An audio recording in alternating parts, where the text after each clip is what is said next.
another episode of Off the Ruck with me, John Ferguson. Well, my oh my, what an absolute belter of a game we got in Melbourne's Marvel Stadium between the First Nations Pasifika combined team and the British and Irish Lions. There were mixed hopes and aspirations for this test because, as we know, the AUNZ game went to rubble quite quickly, a blowout score of 48-0. But I tell you what, I'll whip up the score here now. 24-19 with the game well and truly in the balance right until the end. That is an incredible effort from the First Nations at the Pacifica team, which I'm going to call FNP from now on. Credit to the Lions, they brought in a bunch of new guys, very, very short amount of time to build that cohesion, but you know what, they did really well. I thought that there were some big name plays that stood up from both sides, and I am just so happy and privileged that I got to watch this game unfold in real time, and I'm just giving you my reactions now straight after the game, so apologies for the setup and the brevity of this delivery, but just the first kind of thoughts straight after the game, because the whistle literally has just gone.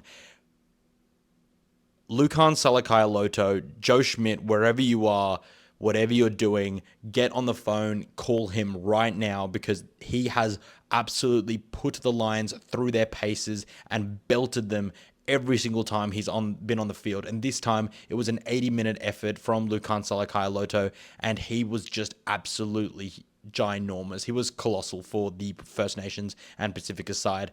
FNP had a bunch of heavy hitters. I thought that Seru Uru from the Reds did really well. Charlie Gamble from the Waratahs had another great performance as he did for the Waratahs a couple of weeks ago. Jarrod McLeod, that I'd only seen at under 20 level, geez, he looks massive even at men's level. And I know that he came on late in jersey number 23, but regardless, he is a centre for the future for the Australians, and we can rest assured that we will have a massive hard-hitting number 12 coming through the ranks in the years to come. So that's really reassuring. For the British and Irish Lions, I thought that Owen Farrell was very good. I thought Finn Smith definitely came back and had a stronger performance than he did last time. Where else were they good? I thought James Ryan was really busy, a workhorse mentality as always. And on the wings, I thought Duhan was better than he had been previously. I thought Blair Kinghorn actually had a bit of a shaky game. The big boot of Jack Debrasini, as well as Andy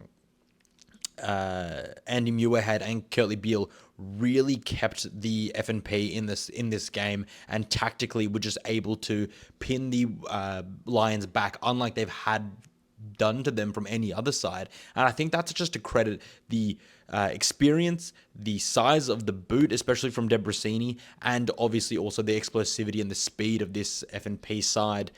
Tristan Riley, let's just start with the game kind of semi-chronologically. Lions getting on the board early, scoring well, running through good systems. But I think it was just, to begin with, they were kind of rocked by the physicality and the brutality of some of the hits coming in from the British and Irish Lions. And it was just so awesome to see a lot of the boys represent their cultures, families, and friends so well in this amazing Harlequin-esque type of jersey rather. And it was that you could see that they were loving playing for their culture. You could see that they were loving playing for each other.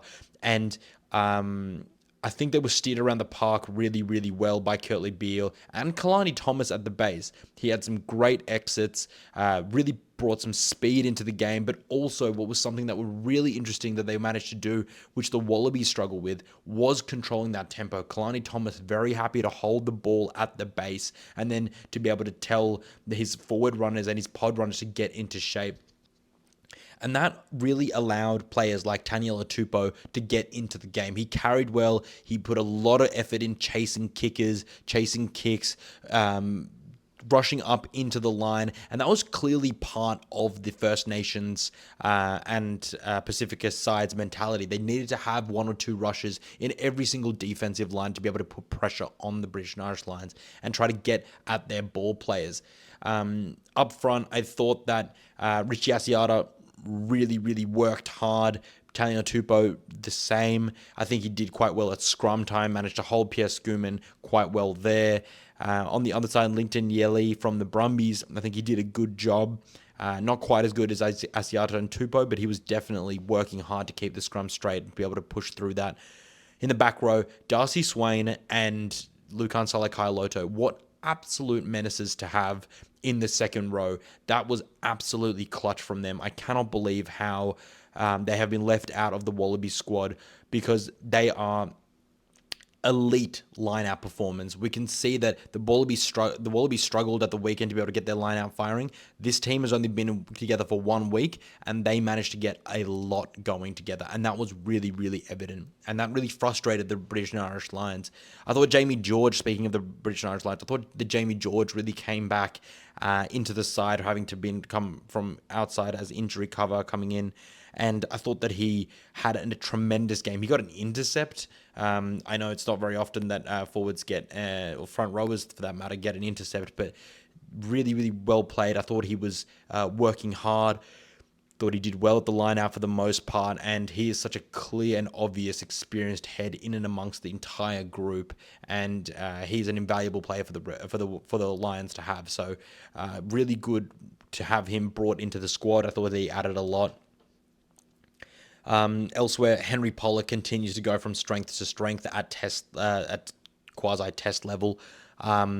He pest at the breakdown, niggling everyone, got into a couple of biffos with Seru Uru. I think Lukan Salakai-Loto gave him a little bit of an earful at one point. But that's just the kind of stuff that you love to see. Well done, Henry Pollock. Played well, was dynamic, never took a backward step. Well done, son. And then for the rest of the Lions pack, they were all a little bit of a blur, if I'm honest. I thought it was evident to see that Ben Earl was a test player. He carried better, and he was definitely more of a dynamic ball runner than what they were lacking before he came on. Really, really strong performances from I thought Riley, despite his yellow card, and Muirhead, just such great explosive wingers. And Muirhead with his good footwork, Riley with his pure speed, with that intercept. It was just that they were able to overpower and to be able to get into the British and Irish Lions' face and be able to stress those skills. And that's something that the Wallabies really lacked at the weekend. I know that this British and Irish Lions side is clearly so far detached from the test side because only 4 players from the test side backed up and played in this game. So it's not comparatively like that, but you saw that what happened to the AUNZ side when a lot of the core group that had been together on tour played them 48-0. This team came together in 1 week and a half as well, and they really put this Lions side that had been cobbled together from a bunch of players outside the group at such late notice. I think that both sides did very, very well, but I wouldn't be surprised if there are some big ramifications from this game, and I mean that from a positive perspective. So there are good things to come from this game, leading into the Wallabies game, how they're going to take on the Lions, and then also selection. So let's go into it right now. Taniela Tupou has proved that he's fit enough and that he has enough energy and enough drive and definitely enough physicality, especially in the carry, because he did carry a few times well over the gain line. That was really going to help the Wallabies now that we know that they're really lacking that go forward. So Taniela Tupou, definitely a shoe-in into that Wallabies setup. Darcy Swain, definitely in that. And then his second row partner, Lukan Salakai-Loto, those 2 players are only going to lift the energy, physicality, and line-out knowledge, particularly the line-out knowledge as we saw that Nick Frost and Jeremy Williams were lacking on the weekend. And that is going to be absolutely crucial for the Wallabies moving into second test and third test. And I wouldn't be surprised if Joe Schmidt gets them in overnight. They're all in Melbourne. The Wallabies are in Melbourne. This was played in Melbourne. Get Darcy Swain and Lukan Salakai-Loto into that Wallabies camp ASAP, Rocky, because it was so evident that Lukan and Darcy had the Lions number at line out time, and they were causing absolute havoc. And even when they weren't able to pick the right ones, the right jumpers, that is, they would be on them like white on rice in the maul, and they often swum through and broke it up. So that was extremely impressive. Now with Langy Gleeson and Tom Hooper heading over to the UK and France, they're going to need replacements. So I thought that Suru Uru was a particularly good pick, and he's sticking around in Australia. So I think he'll become straight in. Tuaina Tai Tuatalima from the Brumbies, the number 8, he was extremely physical. Sorry that I didn't mention him earlier, but he is also not a bad member to have in and around the Wallabies, particularly if you're losing someone like Gleeson, who's an obvious and clear ball runner, really physical like that. Tualima has more height, and he's probably better at the line out than Gleeson is. Not quite as deadly in the carry, but nonetheless a physical body that definitely shows that he can cut it at test level as well. He was a mongrel all night. In the back line, I think it'll be difficult for any of these backs to be able to make it into the Wallabies setup. Like I mentioned, Jared McLeod, he was extremely impressive in the centres, but as a young prospect, I can't see him making it into that. Lalakai Feketi and David Feluai, that was who they were in the centre partners originally. David Feluai definitely has the speed and the power to be able to be an impactful player at 12. And I think it was interesting to see him carrying so much straight up the guts and making good headway. And I feel like that's a better use of him. And you can use Lenny Gitau if they were to play together in a better way as well out wide. So really, really good to see those guys play.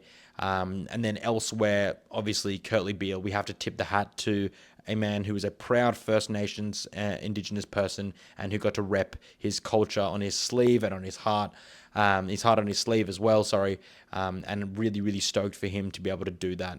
And who knows whether this is one of his last games, if he goes on to play the Western Force. Who knows? Maybe he even shows up in Wallabies colours. But nonetheless, extremely happy for Curtly Beale and this entire First Nations and Pasifika side to be able to represent their culture in a historic fixture. They were only 5 points away from drawing. They're only 6 points away from winning. They took this Lions side to the absolute edge, and it was an absolute privilege and an honour to watch them play. This was just my first reactions of the game. Just having watched it now, I'm going to whack this straight up.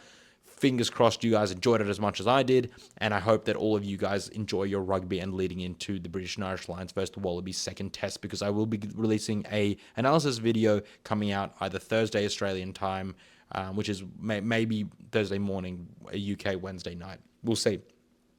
But nonetheless, stay tuned. Thank you guys so much, and I'll catch you guys on the next one.